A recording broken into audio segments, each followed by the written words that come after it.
Hello, everyone, and welcome back to American Ultras Talk. The USMNT just closed out what was probably the best international window under Mauricio Pochettino so far with a 2-1 win over Australia. And now you might think it's only Australia. Look at their team. They don't really have any key players that stand out as being stars in the big leagues in Europe. But I think that it's important to mention that under their manager, Tony Popovich, Australia were not only unbeaten for over a year. Their last loss in general was in September of 2024. They then fired their manager, and since then they've been unbeaten, including wins over Japan, Saudi Arabia, New Zealand twice, and Canada this window, which is maybe not any of the huge powerhouses in world football, but it's also, those are all World Cup teams and teams that we have struggled with in the past. I mean, Japan, we beat them, yes, but that was their full-on B team. When we played their A team, it didn't go so well. Saudi Arabia, I remember we played them in the build-up to the last World Cup. We drew them 0-0. New Zealand, of course, we'd probably be fine with, but it's still a World Cup team. And Canada, of course, have probably been the best team in CONCACAF recently. Australia went to Montreal and beat them this window. So to get that win, to give their new manager his first loss, on top of in the last game giving Ecuador their first goal conceded since March, I think it just shows some real growth with the national team. Obviously, there's still some things that we need to work on, but this is probably the most optimistic that I have been about the group heading into the World Cup, which is great because honestly, before this, I feel like it's been nothing but pain, and I'm just excited to see what this group can do going forward. Now let's talk about the game a little bit. It started off pretty poorly, honestly. I mean, overall, if you look at the entire complexion of the game, we were dominant once again, held most of the ball as we would like to do under Poch, had the majority of the chances. I think it's safe to say that we were comfortably the better team, but they made us work for it. I mean, it started off pretty shaky with a throw-in coming in from the left-hand side. Jordan Boss, their left wing back from Feyenoord, gets the ball because James Sands tries to clear it and it just ends up going behind him. Then Chris Richards kind of misses the ball. Christian Roldan kind of just falls down and Boss gets through with ease and gets a volley. Very concerning start to the game. I think it has to be said. There's three pretty big mistakes all in a row, back to back to back.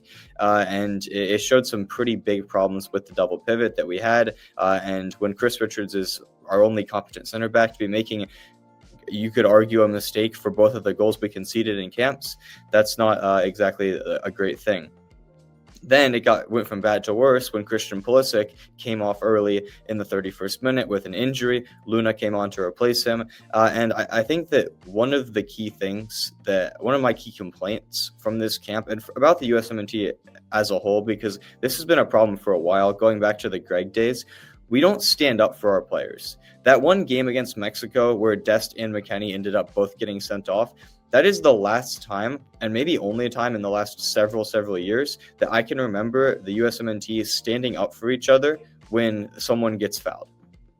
Pulisic was getting hacked, as he always does, every single time he got the ball, and eventually it was just too much for him. Hopefully he's okay, because that would be a huge loss, not only for the national team, for AC Milan as well. And I mean, we've seen how incredible of a start to the season he's had. Probably been the best player in Serie A so far to start the new season. And of course, our best player as well. So we really need him to be fit. Hopefully he's back in time for the November camp, because after that, it's a long wait till international break in March. And then after March, it's time for the World Cup. So we really need him to be fit for as many of these games as possible. So hopefully he's okay. And then we saw a similar thing. Luckily, James Sands didn't have to go off injured, but he got fouled pretty hard twice in a row towards the end of the first half. I don't even think the first one was called as a foul, and neither of them ended up being yellow cards. And we just didn't really do anything about it, and neither did the ref. Instead of trying to solve the conflict, the ref just ended the half, which is just unacceptable from the ref's perspective, but also when our teammates are getting clearly fouled, like brutally over and over again. I mean, this is a very physical Australia team. That's what they're going to do. They're going to make you work for it. They're going to play very physically, and we just couldn't really handle it for most of the first half, and I thought that was really frustrating. And when you don't stand up for your teammates, you're basically giving them the green light to go keep fouling. And if that happens in the World Cup, Pulisic's going to go off injured, and then what do? We have no one really who's even close to his caliber to replace him, and then maybe we're looking at an early exit at home, and it's just completely disappointing. So we really need to start showing the brotherhood, showing the mentality, and standing up for ourselves when we're getting fouled. But after that, I thought it got a lot better. Pretty much like 2 or 3 minutes after Pulisic came off, Chris Richards wins the ball up high up the pitch, plays McKennie. McKennie gives it to Roldan. Roldan plays a nice through ball, making up for that mistake he made on the goal for Australia. And Haji Wright with a brilliant run, great finish, makes it 1-1, proving why it was an absolute crime that Patrick Agyemang was starting over him this summer. I don't even know how someone can come to the conclusion that Agyemang's the better player, but hopefully this means that Haji Wright's spot, not only in the roster, is secured, but as a key player coming off the bench, maybe starting a game here and there. Obviously, he has nothing on Fuller and Balogun, and we still haven't seen Ricardo Pepi in quite a while for the national team, but Haji Wright absolutely has to be in the squad moving forward. What a performance from him.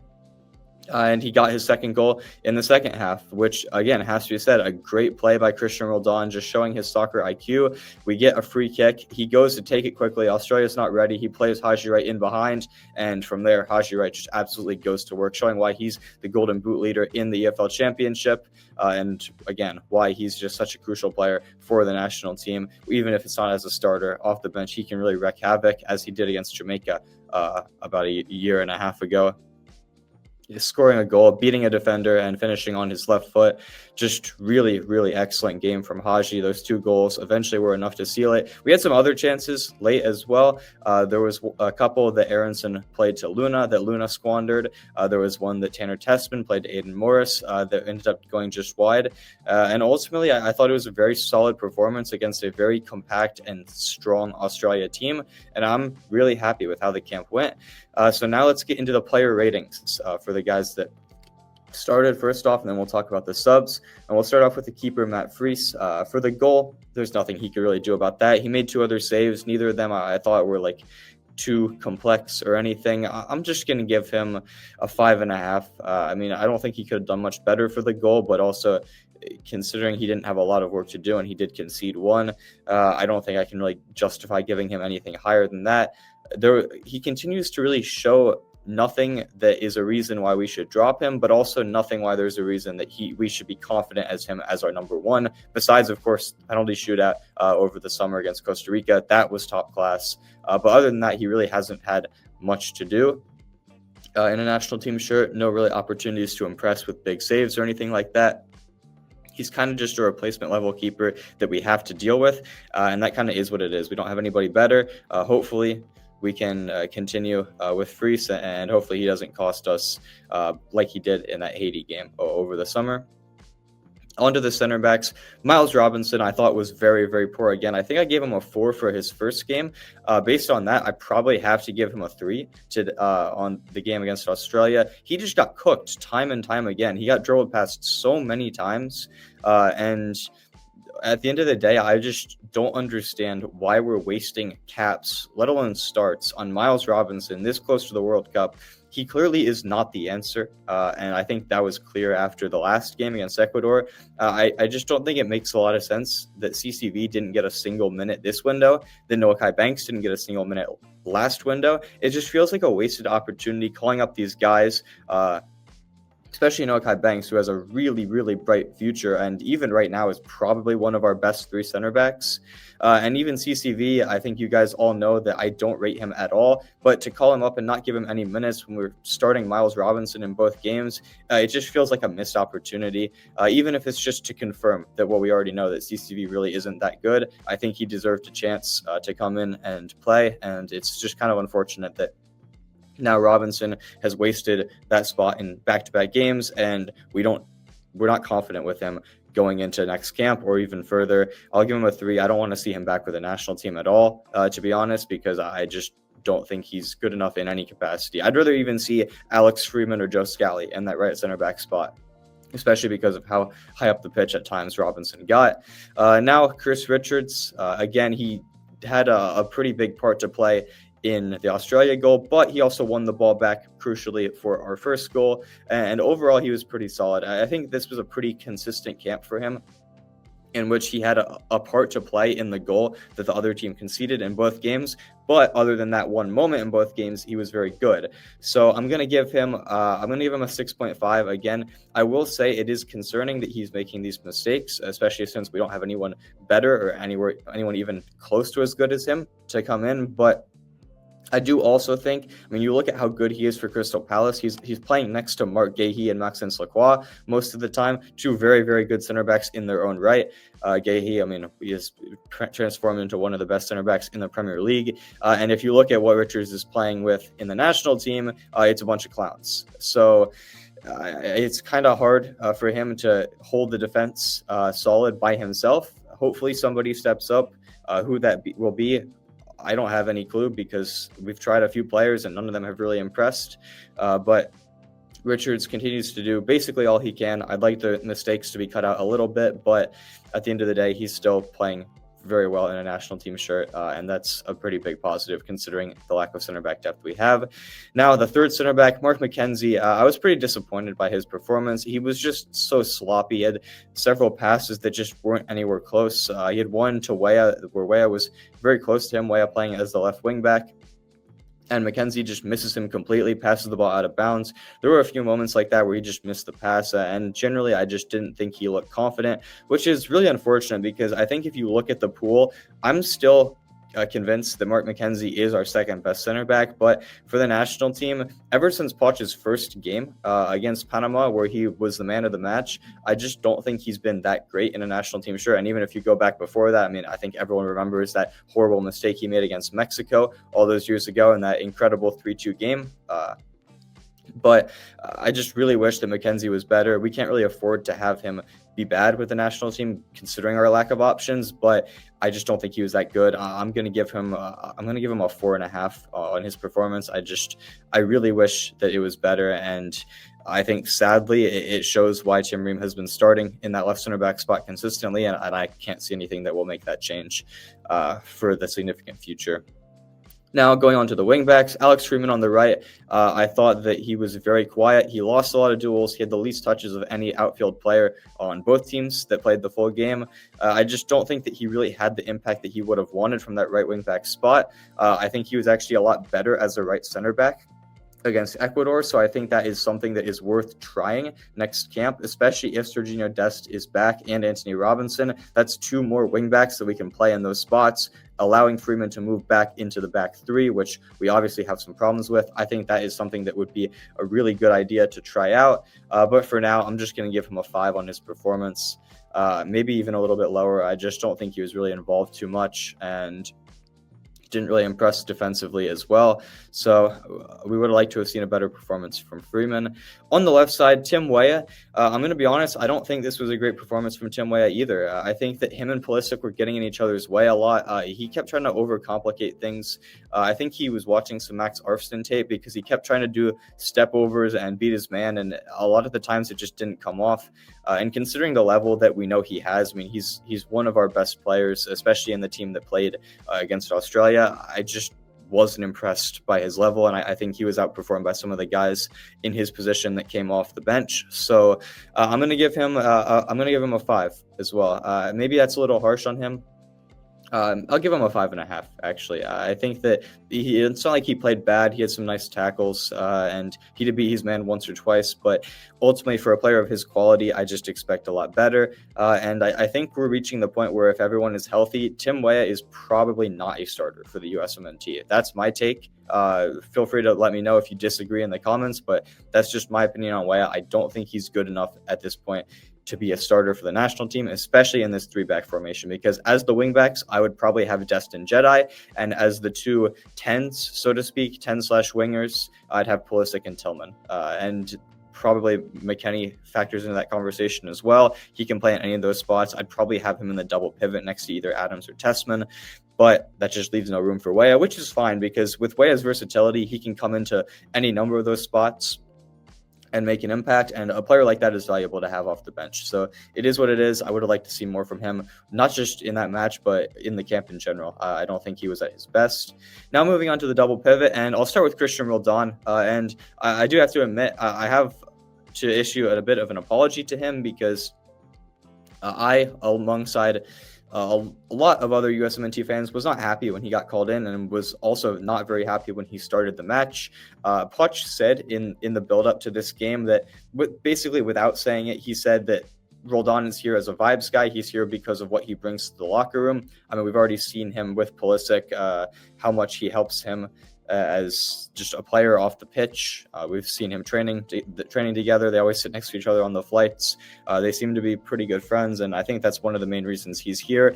And it looked like my opinions were justified when he made that horrible mistake for the first goal. But credit to him, he bounced back from that incredibly well. And I think other than Haji Wright, he was our best player on the night. I will say he had 3 assists, 2 to our team, 1 to the other team, moving like Max Arston from the Gold Cup. But the difference was Arston didn't really look good and kind of lucked his way into those assists. Roldan's assists were both deserved, just showing his quality. The first one, of course, being that nice through ball to Haji, and the second one being an incredibly heads-up early free kick that he took to Haji as well. Not like he set up Haji in the best position for the second goal. There was still a lot of work that Haji had to do, but still, I think that there's nothing that we can complain about besides, of course, the Australia goal for Roldan. And even outside of that, he was pretty good. I mean, he was winning the ball back. He was controlling the midfield. I think it has to be said that his stock went up this camp, and I wouldn't be surprised to see him be a mainstay for the national team for the rest of the cycle. Whether that's a good thing, you can decide. But based on, if he keeps playing like that, I have no problems with him being in the roster. I'll say that. I'm going to give him an 8. It probably would have been higher if he didn't make that mistake. James Sands, who was his partner, on the contrary, I did not think was that good at all. Of course, also played a role in the Australia goal. And other than that, I just don't think he was that good. I wish that he had gotten some sort of yellow card drawn when he was assaulted twice at the end of the first half. I felt bad for him there because I don't know what he did to the Australian nation to deserve that kind of treatment, but I just don't think that he had much of an impact on the game, and when he did, it was in a negative way. So I'm going to give Jim Sands a 4. I don't think that he will be back with the national team this cycle. Just considering we only have 2 more camps before the World Cup, I just cannot see him being there, especially since Tyler Adams will be coming back into the team. Of course, he was absent this camp because him and his wife having a baby. Johnny Cardoso's injured. Then you have other guys as well that might factor into the consideration, like Yunus Musa, who hasn't been with the team for a while. Maybe he gets called back in, who knows? And then, of course, there's Tessman and Morris off the bench, who I think have solidified themselves as comfortably ahead of Sands. I don't think we'll see him again, and it's not really much of a huge loss. Now, moving on to the 210s, we'll start with Weston McKennie on the right-hand side. I think McKennie was okay. I think it was kind of a similar performance to the Ecuador one, where he didn't necessarily stand out as doing anything too crazy, but also he was just generally solid. He created a chance or two, was pretty consistent with his passing, always popping up in the right areas. And at the end of the day, I just don't think he's the solution to the number 10 role. But also, I think it has to be said, he's more than good enough to be a locked-in starter with the national team. I would love to see him in the double pivot next to, like I said, either Tyler Adams or Tanner Tessman in the next camp. Maybe you even throw Roldan in there if you're really convinced that this game is his norm. Again, I'm not too convinced that this was the rule. I think it's more of an exception to the rule. But if he's going to keep playing like that, maybe he deserves more starts. Who knows? McKennie, I just don't think this is his right spot, but he continues to show for club and country, wherever he plays on the pitch, he's always going to put in a shift. I'll give him a 6. Pretty decent performance from him. Pulisic, I don't even think I can grade Pulisic because he was only on for 31 minutes. He was pretty solid. I think he was our most dangerous player when he was on. He was always getting the ball in these nice areas in the half spaces, turning, beating his man, and then getting fouled. That's usually what happens for Pulisic in general, and it's what was happening tonight. It just really sucks that he had to come off injured, and of course, we really, really hope that he is healthy for the next camp, because if he's not, it's going to be a pretty big problem. I'll grade Luna instead as the starter, quote unquote, because he did play 59 minutes coming on for Pulisic. Obviously, he didn't start the game, but he played the most minutes in that position. I'm going to give Luna a 6 as well. I think that he popped up in some nice areas. He had one really nice ball in the first half that found Roldan down the right-hand side. He also, of course, set up that chance that he really should have finished, to be fair. He played Aronson through towards the right side of the box. Aronson with a really, really nice turn and beautiful killer pass through the legs of the Australian defender back to Luna. Luna, unfortunately, could not finish. It was a good save made by Matty Ryan in the Australia goal. He also had another one where Aronson found him, and he scuffed his shot pretty far wide. Around the edge of the box. He keeps getting into these areas, but I think it does have to be said, since the summer, Luna's USMNT form and even RSL form to some extent has really tailed off. I don't know if that's due to some complacency of some sort, being a solidified player for the national team, but I would like to see more from him, and I think it's become clear as better players have started to come back into the USMNT that Luna just isn't really as good as them. Not to say he shouldn't be with the national team, just to say that players like Tim Weah, like Pulisic, like McKennie, like Brendan Aronson should probably be playing over him. Zendejas and Tillman as well. I think all of them have probably shown that they're a little bit better than Luna at this point, and that's fine. Luna is what he is. He's a very unique player. He does offer something. I just don't know if it's necessarily the best considering our other options. But now grading the guy who scored both of our goals, our man of the match, Haji Wright. What a performance from him. I mean, you thought that Balogun had solidified his spot as our starting striker, and don't get me wrong, I still think that he has, but Haji Wright comes in and beats him out with 2 goals compared to 1. It was just a really nice performance. I do think if you look at the overall game, it showed why Balogun is a better player than Haji, but that's just nitpicking. Haji was excellent. He got into the right areas. He even created a couple chances of his own for his teammates, and overall just 2 really, really nice finishes. Showed again why it was inexcusable why Ajamang was starting over him at any point over the summer, and especially for the whole tournament. And I just really, really hope that Haji Wright continues to get called in and continues to get chances. And I am very curious to see how Ricardo Pepi does when he's back with the national team, because despite how good Pepi has been in the past with the USMNT, I do think it has to be said, Haji has made a pretty strong case to be the backup striker to Balogun right now, and Pepi's going to need to respond when he's back in camp. So I'm going to give Haji an 8.5. I think he was my man of the match. Just a really, really strong performance from him, and hopefully we continue to see that, whether it's as a starter or off the bench as we lead up into the World Cup. Now, looking at the subs, in the 64th minute, we already talked about Luna, of course. Aronson, Tessman, and Balogun came on. Balogun first. I don't even think I'm going to grade him. He was very quiet. I think he only had 4 touches of the ball, dispossessed once, 2 for 2 accurate passes. There's really no point giving him a grade. We already saw what he can do as a starter against Ecuador. Like I said, solidified his spot. Job done. Tanner Tessman was also relatively quiet, although he did have a really, really beautiful ball, kind of a lofted through ball with the outside of his right foot to Aiden Morris towards the end of the match. I think it was either in the 90th minute or at just as stoppage time started. Morris did well as well to beat his man, and then his shot went just wide, unfortunately.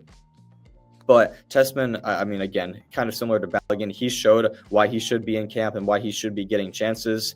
In the Ecuador game, I thought he was very, very good in that game, like I said, after that one. But even today, he was a little bit quiet again. He's not the flashiest player, but at times he'll wow you and show you his quality, and that's what he did with that through ball to Morris. If I were to grade him, I'd probably just give him a 6.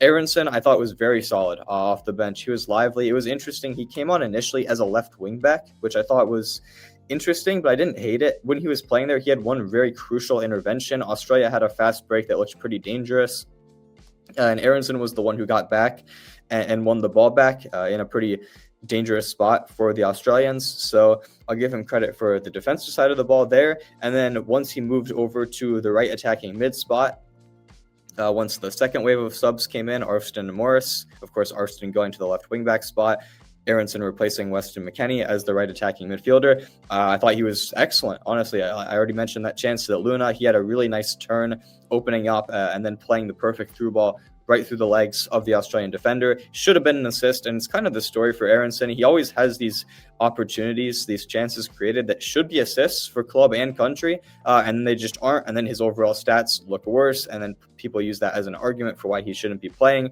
He solidified himself as a Premier League starter. If that's not enough to get USMNT minutes, I don't know what is. And he showed as well against Australia why he should be a consistent off-the-bench guy. I don't think he should be a starter, to be clear. I think he offers a pretty significant impact off the bench. That's just the player he is. His energy against tired legs is valuable, and he showed that as well. Tonight, if I'm going to give him a rating, I'd give him a 6.5, and I think he deserves more minutes in the future. Then the final subs, Arfston and Morris. Arfston, I'm not really going to give a grade. He didn't really do anything. Got drilled past once, as he usually does. Had some combination play in the attack as well. Nothing that's worth really even giving a grade. And then Morris, I'll give him a 6.5 as well. I thought he was pretty good. Obviously, he had that one chance that maybe he should have finished, but he did well to get into that spot in the first place. And overall, he just looked like he was always demanding the ball, kind of like he was against Ecuador, but I thought he had more of an impact in his limited minutes than he did in the previous match. And I think that overall as a camp, he probably earned a spot back in the national team. I don't know how many minutes he's going to get when you consider that we have Adams, Tessman, probably McKennie in that spot, maybe even Johnny as well, or Musa. But overall, I think he solidified himself as probably getting another call-up next camp. But those are my overall thoughts on the game. Big win for the USMNT over Australia, 2-1. And ultimately, if you look at the camp, one win, one draw against two very quality sides from outside of our confederation. I'm very happy with how the camp went, and I'm optimistic about November. There's still some things that need to be fixed. Of course, the center back problem being the main one. I would like to see Noah Kai Banks called back in. If you want to call back in CCV, fine, but at least give him the chance to play next time. I don't want to see Miles Robinson again. I would like to see McKenzie again, but that's just due to knowing his overall quality. It needs to pick up with the national team and fast. But other than that, a lot of bright spots this camp. Of course, the striker play being the big one. Balogun and Haji Wright both probably being man of the match in the two games. Pulisic was, I guess he was okay when he played. Hopefully he's healthy for the next camp, because that would be a huge loss without him. Tillman was great in the match he played. McKennie was solid. We had some nice play off the bench from the likes of Aronson. I think overall this is something that we can be very optimistic for going into our next camp in November, where, again, we're going to face some two tough tests. Paraguay first up in Philadelphia at the Philadelphia Union Stadium, and then Uruguay in the next one in Raymond James Stadium, the Tampa Bay Buccaneers of the NFL in Tampa Bay. So those are two games also to look forward to against two very quality opponents, two World Cup teams from South America. Looking forward to hopefully some more strong performances there. And until then, we'll see you very shortly with a review of the U20 World Cup, where our U20s unfortunately got knocked out in the quarterfinals for the 5th tournament in a row. We'll have a full review video of that very soon. But until then, we'll see you next time.